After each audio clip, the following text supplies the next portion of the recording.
evening, everybody. Welcome to Chelmsford Tonight.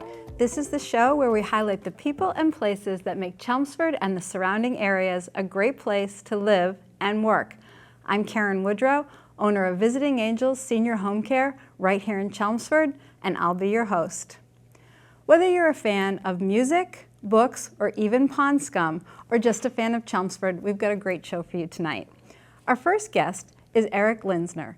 Eric is the music teacher here at Parker Middle School, and he is also a member, now director, of Chelmsford Community Band. Thank you for joining me, Eric. Thank you so much for having me.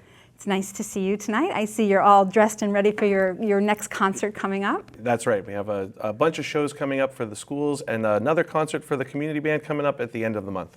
Okay, great. So the community band, from what I understand, is a group of volunteers, adults, about 50 or 60 of them, that really want to bring their passion for music to the community through concerts. And the big news for the community band is it's our 50th anniversary this year. We actually were founded in 1972. So on July 3rd, we're going to be putting on our 50th anniversary concert program for the community as part of our annual July 3rd concert that we love to play for the town. Great. And the band that you are a trumpet player, I understand. You started with percussion and now you're playing the trumpet. Yeah, I started in the band, I want to say in 2007, 2006, something like that, as a percussionist. I moved to the trumpet section a couple years later, and January of 2020 is when I was named the director of the band, which was right before everything sort of shut down. So I actually had my first concert as the conductor last summer at the end of all of the pandemic lockdown and everything, so it was great. Oh, that was a great launch for you to Yes. be out there, out front directing. So the July 3rd concert is going to have something special with the Chelmsford Community Band. You are going to be performing an original work commissioned just for the community band and the celebration of the anniversary. Why don't you tell us a little bit about that piece? Absolutely. We reached out to a composer from Michigan, and her name is Erica Savino, and she's someone whose works I played before with my middle school students and with the community band. She's writing a work based on the town band is what the name of the piece is. Appropriate. She has a long association with town bands. Her father-in-law is a band director up in New Hampshire. She actually went to UNH and plays in her father-in-law's town band every summer. So we reached out to her because I think her music is just awesome. And she was more than happy to write a piece for us inspired by the town band. Oh, that's great. She's really she's writing from the heart. If she plays in a town band herself, Yes. She knows what your community is about. So when you put out, when you called her up and you said, I'd like you to write this original piece for us, what direction did you send her in? Did you say, I want a cheery, marching kind of sound, or I want like a mellow, we're 50 years old kind of sound? How did you present it to her? So I started by reaching out to her to see if she was available, because a lot of times finding a composer to write for you, they're limited by the amount of time and creative ideas they have. So she actually said she had room for us. So she asked about the band, and she said, what's the purpose for it? And I said, it's the 50th anniversary of the band. She asked some questions about the band, how many people we have in the band. And the biggest one she asked was the first performance and where we were planning on premiering it. And I told her it would be at an outdoor celebration in at the July 3rd concert for the town, and she said, oh, I can make sure that we make something that'll be loud enough and exciting enough where the people are very interested to hear it. So, oh, that sounds great. So did you show her a clip of the marching band? Like, we have one here. Let's take a listen. I think everyone's tired of us gabbing. Let's hear what you guys sound like.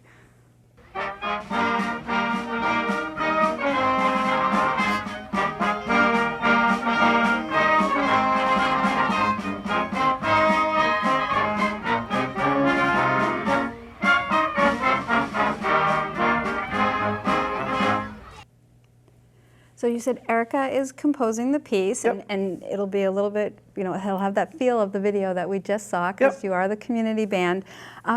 Can I ask you, how much does it cost to commission a piece like that? Maybe not this specific piece, but I know a composer, they have to make a living, and this is part of their work. The cost for a commission depends on the couple things. It depends on how difficult the piece of music is. So if you're writing a piece for a middle school or an elementary school band, the composer would usually charge less as opposed to writing for a college or a professional wind ensemble.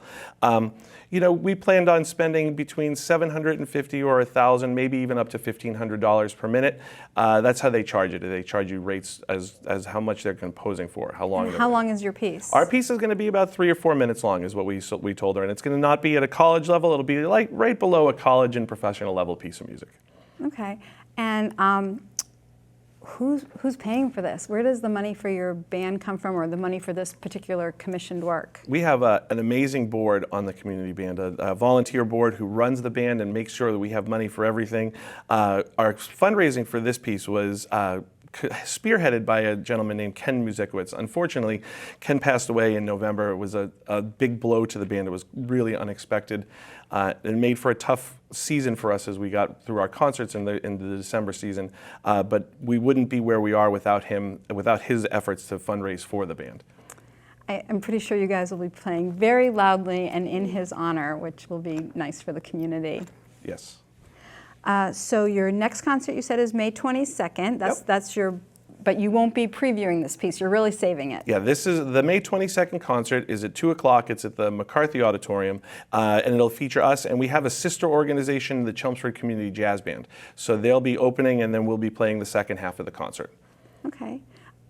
Are you looking for more members? We are always willing to take more members. We've had members who've been in the band since we were founded in 1950, and we've just picked up a couple new members over the last couple weeks. So we have people that have been there for 50 years and for 2 weeks. People that have been there for 50 years, and you have a special member that I think we want to talk about, your oldest member. Want to tell us about her? We have a member of our French horn section, Jean Paella, and she's been playing French. She's 90 years old, and she's been playing French horn since she was 8 or 9, I think is what she told me. I actually had the opportunity to sit right next to her and pick her brain at length while we were playing in the band together. And she's just an amazing person with all sorts of great stories and a wonderful musician to listen to as well. Oh, that's really nice. Now, so we have to show this video of your parade appearances, and then you have to tell me what it's like to perform on that moving flatbed. You're afraid you're going to fall off? Let's see the video.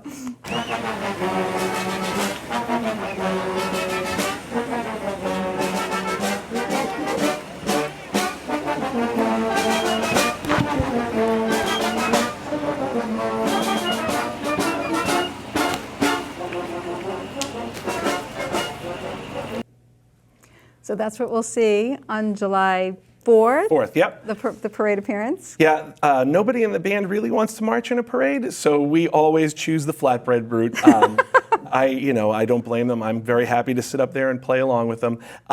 It's again an honor for us to be able to participate in the July 4th parade, for however many years we've been doing it. And it's just a great afternoon for us and a great way for us to bring some music back to the community. And it'll be an honor for all of us to watch you in the parade and listen to that beautiful piece of work that you've commissioned. Thank you so much for joining me, Eric. Thank you so much for having me. I have to tell you one fun fact that I don't know if you knew, but back in the 70s, probably right at the beginning of the startup of the Chelmsford Community Band, our TV director, Pete Pedulla, was out there playing the trumpet along side by side with his dad, Pete Pedulla, who played the saxophone. And I think that's a really nice start to We've actually have a lot of mothers and fathers and sons and daughters. We actually have the newest member of the band is the 17-year-old daughter of one of our clarinet players. Oh. So this is just a fantastic organization. So. True community, true family. Yes. Thank you, Eric. Thank you so much for having me. We'll be right back.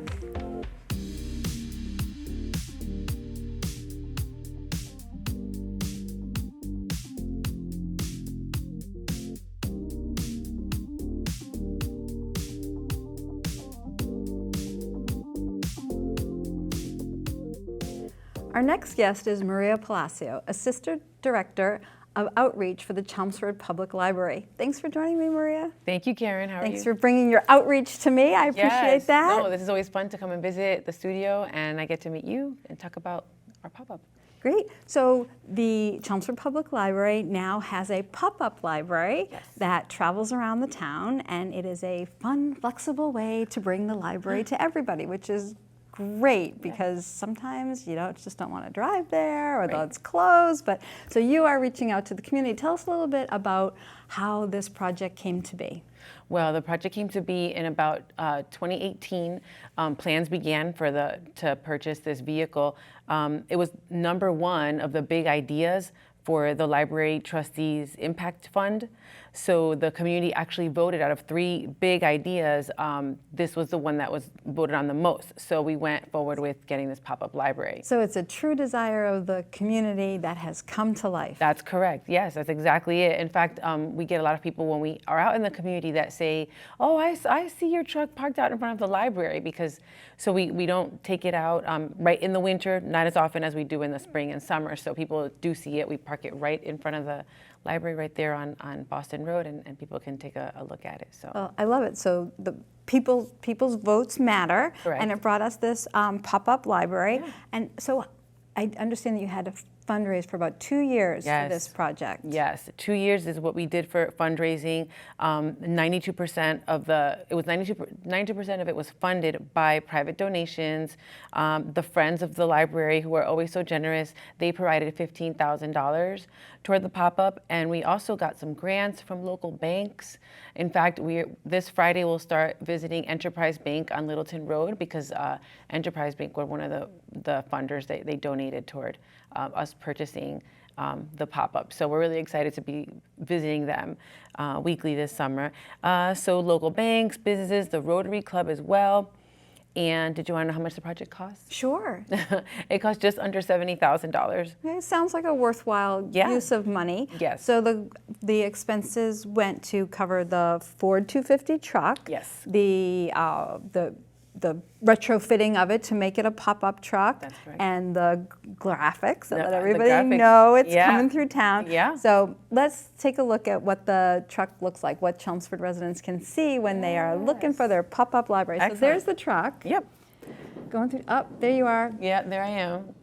Using all my muscles, all my strength. Is this where the expression pop-up comes from? You're actually popping up the top. We're popping up the top, and we're popping up in places in the community where people, like, instead of having people come to us, we're going out and trying to find them and meeting the community where it is. So how did you decide where to go with this truck when you first started? Well, we think about places such as senior facilities. We go to the senior center every 2 weeks. We go to assisted living facilities. We go to parks. We figure we'll go to places where we think the most people who will benefit will be there. So parks are an easy one, because families are always there, children are always there. The senior facilities, the senior center, because many times people are homebound or just don't have access, or maybe low on transportation, or they're already at that community hub, the senior center. So why not visit there? So those are the kinds of ways, or the criteria that we have for evaluating where to go.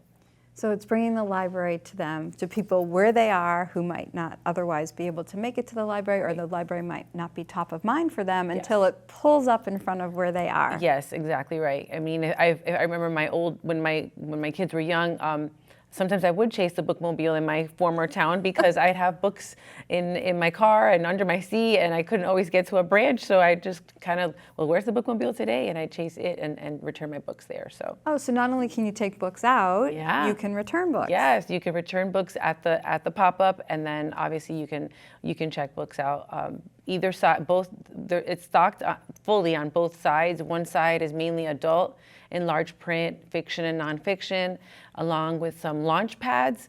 These really cool, they look like iPads, but they're preloaded with special games. So we have those on the adult side, mainly like memory types of games and puzzles.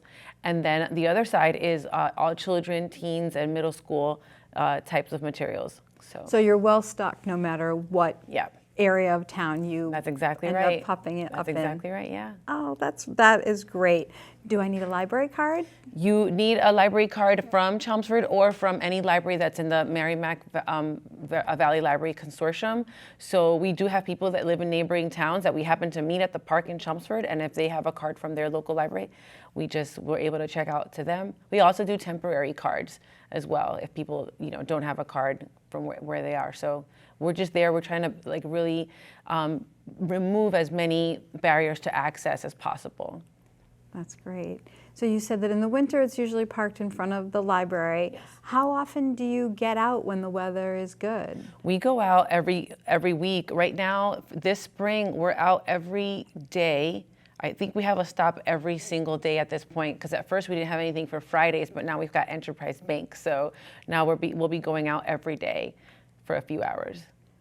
every day. Yeah. Oh, you are a librarian Yeah. on the move. We are, and I'll tell you, it's not easy because we don't have a dedicated staff for the pop-up library. Like some communities will have people that they hire, like a driver and a librarian or an assistant, but we're doing it. We're filling out all the slots with our own staff.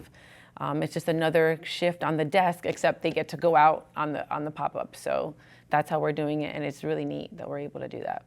And no one volunteers when it's rainy or No, cold. I did have to cancel today because it was raining, but I mean, I waited until the very last minute just to see if it got better. So do you now have regular stops, or are you still surprising people and appearing in different places? No, we do have regular stops. Some of the surprises are like if some of the community events, but we're not, we generally try to plan where we're going. So that's something that I started to work on last year when we first took it out, is just really developing a schedule, designing a schedule, calling places to see if they're interested. And some places have taken us up on that invitation, and some just call us like, hey, can you come? So we'll try to make it a regular visit and not just a one-off. But sometimes we do these special visits at schools or daycares, and that's been a lot of fun. And what about events around Chelmsford? Oh yeah, well, we were in the 4th of July parade last year. I heard you talking about it. That was a lot of fun. It was great. It was beautiful to see the community out, and they recognized some of the librarians that joined us as well that day. And so we also participated last year and will again this year in the Juneteenth celebration on the Common. And we also are going to be going to a lot of Saturdays at the farmers market at the town common that starts again. So our first day there will be June 4th. It's a Saturday. We'll be there from 1 to 3. So we hope people come and see us there too. Oh, right, it's going to be great to know where to find you. Yeah. So you said that half of the truck is stocked with adult things and some for kids. When you go out for this Juneteenth celebration, Yep. will you put sort of special things on the truck that you think people who are at the Juneteenth celebration Yes. might be interested in? Yes, that's a great question. We do, and actually we do that with some of the stops because for Juneteenth for sure, we'll definitely have a lot of materials in our collection that highlight the history and all of the accomplishments of the African American community. So we'll definitely have that, and we did that last year as well. And some of the facilities that we visit, for example, we visit Palm Center, and there they like mysteries and thrillers, and and they'll want specific authors too. So our goal is to make sure we find those books and make sure we have a bunch for them to check out when we visit. So even though we have a lot of things for everyone, we do try to beef up the collection depending on the interests of the people that we see at those stops. Oh, that's really great that you Yeah. understand your patrons and that you're there to answer the call of That's all our the job. things that they need. Thank you so much for Yeah. joining me, Maria. It was a pleasure talking Thank to you. you. And I hope that the next time we see each other, I'll be having my Chelmsford Library card Come and I'll and- be taking come out a and see book us. and learning something That new. would be wonderful, Karen. Thank you. All right, thank you. We'll be right back after this break.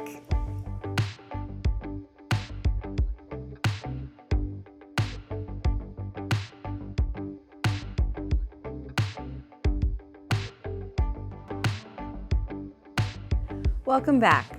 Our next guest is Jon Morris. Jon is the K-12 Science Coordinator for Chelmsford Public Schools. Thank you for joining me, Jon. Thanks so much for having me. So I'm looking forward to our discussion. I sort of poked a little fun of you at the beginning of the show, and I said we'd be talking about pond scum.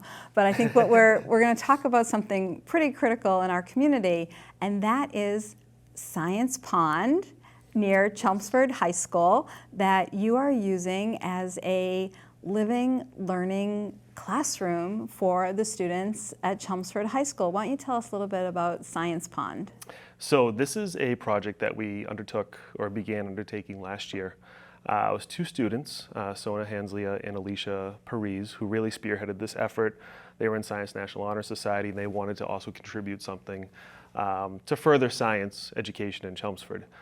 With a lot of support from Dr. Lang, we were actually able to look at the Science Pond, which is what we call it, which is actually call it like a courtyard area of the high school. And a tremendous amount of work went in. We cleaned up this area in terms of the overgrowth that was around the pond, but also creating access to the pond. And the primary reason for that was to give students not just lab experiences in the classroom, which we do a phenomenal job with, that our staff does, but have something that we could actually go outside and see this in real life right here in front of us. So was it always a pond that got cleaned up, or what was the original how did this pond get to be where it is? So my understanding is that when Chelmsford High School was built in the 70s, was that this was a controlled overflow area. Overflow from the parking lot. Yep. But there was also a wish that we would have a science pond for the teachers. There was original intent to have a living area. Fast forward many years, it's been the subject of many different senior pranks. It's been the subject of Any you want to share? Nope, none that I take responsibility for, that's for sure. But also, it has been used in the past sporadically by science teachers, but we saw this as an opportunity to say, hey, this is a great body of water with us. How can we actually see what are the positive effects by cleaning this up and making it more accessible? What can that actually do, not just for the student access and student abilities, but what does this do to the ecosystem around it as well? So the ecosystem, we saw a picture of the pond. How big is it? The pond is about 60 by 40 feet, about 60, 70 feet long, 40 feet wide. And about how deep? So if you were to go out and just measure right to the center, you'd only look about 3 or 4 feet, but there's been so much runoff over the years, other vegetation, that you'll actually sink down a couple feet, even more so. I'm not going to prove this, but we do have experiences where even the first couple feet you walk in, you can sink as much as 2 feet just through the muck. Wow, so you have experience kind of pulling Yes. people out. Yes. So these two students got this cleanup underway. They felt like there was a really good resource for the school, and you've really been doing some work around there. In the photo we saw there's a greenhouse on the property. You said you planted some blueberry bushes to help stop the erosion. Yep. And my favorite part of it is the observation deck. Yes, so there's been several different projects that are going on around the pond. I think getting the area cleaned up was stage one, and then how can we really make this a space that can have so many different opportunities outside of that. The blueberry bushes were there to help with the erosion on that hill that over the years has been somewhat of a problem. And then part of that, you want to have more pollinators to be around the pond. So this year we actually had our preschool students plant pollinators and raised beds around the pond with one of our science teachers, which was an awesome experience to watch. And then the greenhouse was also built to try and look at how can we extend the growing season in our area. And that was also through a capital skills grant, which is to further life science pathways education in the Chelmsford school system. Wow, so there's so many different students learning many different things just from this one little pond. Yes. I think you've been working with a professor from UMass Lowell who's a wetlands expert to... Yeah, so we got some feedback from there. We also had feedback from Chelmsford Conservation. We also worked with the state to ensure that the work we were going to do was appropriate. So I think one of the nice things about this process is that the two students who wanted to look at this and say, how can we further education, actually got a phenomenal education themselves. They learned that if you're going to do anything outside to change it dramatically, there's a huge process that goes with this. So they learned so much just from the environmental side, the legal side, the public work side. So for them, and they'll even tell us from a feedback perspective, they learned so much just to help out. So my favorite quote from you about this science pond is that you're calling it a liquid textbook. Yep. It's an outdoor classroom with a liquid textbook, and that's really great. We have pictures of the students wearing waders. I understand you bought about 15 pairs of these waders so that they can actually go into the pond. I mean, look at that. That is really hands-on learning. Yeah, and the nice part about that is that we have, it's been a range. We've had freshmen who are actually in there last week. Sophomores, seniors have been in that water. And I think the way we look at it is there's ways to get authentic data. We can have water that would be taken from the pond and look at this in the classroom. But to take the ownership to go out and get this themselves, or to go out and do observations right there. I mean, some of the field work that happens in environmental specialists, this is part of what they have to do. So giving students this access and this experience right now really gives them a taste of what this could look like beyond here. So a lot of your classes use this pond for their coursework, environmental science and biology. Correct. And then we're also looking at how chemistry can use this as well. So the water samples that we do get, how can we actually look at the current activities we have and transform it to look at a water quality aspect? Oh, it's really amazing. It's like this big puddle, and yet it's contributing to so much of the kids' education, even the preschoolers who go out on that observation deck. Yes. And I love that it's right at the school. I remember when my kids were in elementary school, getting onto the school bus, driving 4 towns away, getting off and doing those water science experiments, and then taking the information back to the school, but your kids are really right there doing it. And we do have a senior class who does go over to Crooked Spring, and this was also another way to look at, that's a natural environment. So now what can we look at as a quote unquote man-made environment? What can we assess? The other really important thing, I know you mentioned the observation deck. For students to have accessibility to the water, we wanted to make sure that we had full accessibility. So that deck, the purpose behind that, it's a great feature. Our pre-K kids can go out, walk out, look at the water as well, but anybody has access right to the water's edge, which is a fantastic attribute that we had support for.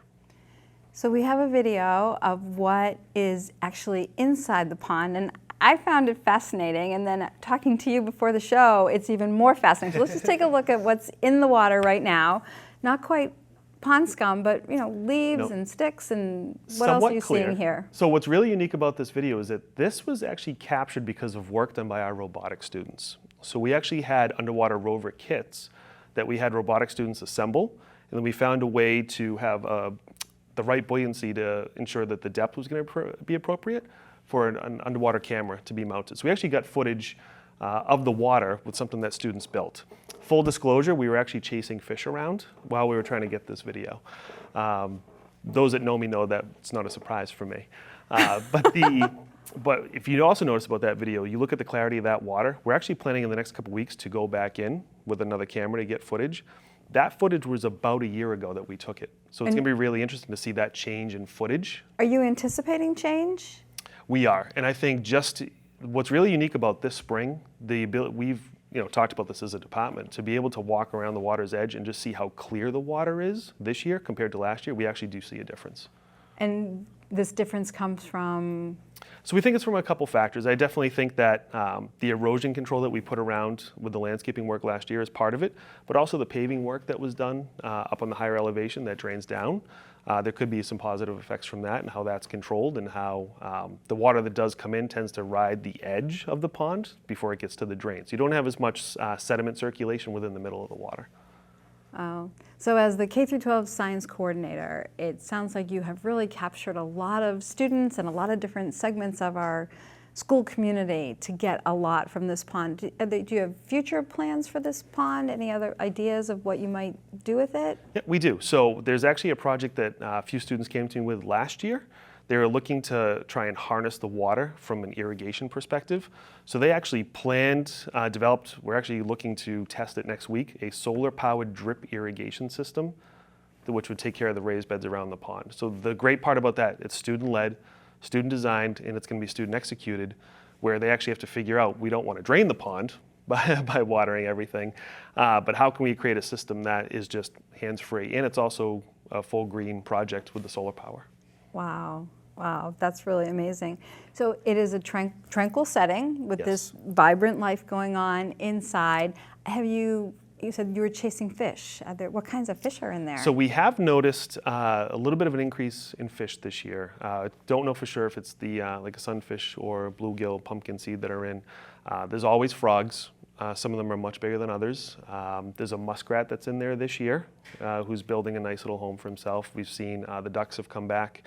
One of the unique things that I noticed last summer was that the hawks have come back as well, because for them, as much as we have this wildlife, this is also breakfast, lunch, and dinner that can pop up. So there's definitely more of an abundance of life, and we're actually hoping to capture what life could get near the pond or come away from it, because part of the capital skills grant I had just mentioned to you, we have trail cameras that will be set all throughout McCarthy, Parker, and Chelmsford High School to capture the wildlife around the area as well. Wow. Wow, I'm glad you are growing things in the pond and you're growing the minds of our students. Thank you so much, John. It was really a pleasure to talk to you about Chelmsford High School Science Pond. Thanks for having me. And that's our show for tonight. Thank you for joining me. I want to thank my crew, Karen and Bob and Dee, and it's been a very interesting show, and I hope everybody learned a lot. And many thanks to Pete, who did not bring his trumpet to play us out, but have a good night.